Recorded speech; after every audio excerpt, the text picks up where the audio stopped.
بسم اللہ الرحمن الرحیم۔ السلام علیکم۔ زندگی کا مقصد۔ ایک بار 50 لوگوں کے گروپ نے ایک سیمینار میں شرکت کی۔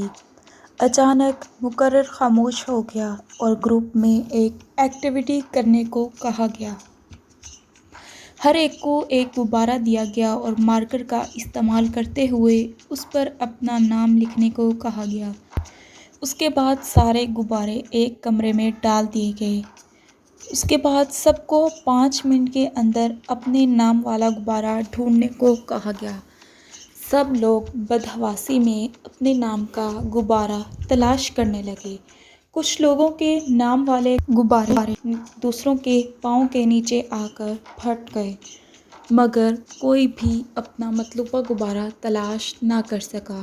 پھر دوبارہ یہی عمل دہرایا گیا، لیکن اس دفعہ ان سے کہا گیا کوئی بھی غبارہ لیں اور اس شخص والے نام کو دے دیں۔ فقط چند منٹوں میں سب لوگوں کے پاس اپنا نام والا غبارہ موجود تھا۔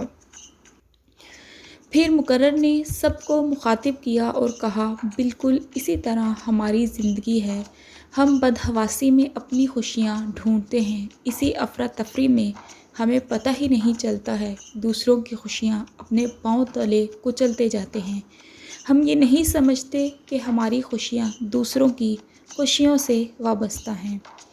دوسروں کو اگر ہم خوشیاں دے دیں تو ہمیں بآسانی ہماری خوشیاں مل سکتی ہیں، اور یہی ہماری زندگی کا مقصد ہے۔ اسی لیے ہمیں بھی کوشش کرنی چاہیے کہ ہم اگر دوسروں کو خوشیاں دیں گے تو ہمیں بھی ہماری خوشیاں مل جائیں گی اور ہمیں کوئی مشکل پریشانی نہیں ہوگی۔ اگر آپ اسی طرح کے ویڈیوز دیکھنا چاہتے ہیں تو ہمارے چینل کو سبسکرائب کرنا مت بھولیں۔ اللہ حافظ۔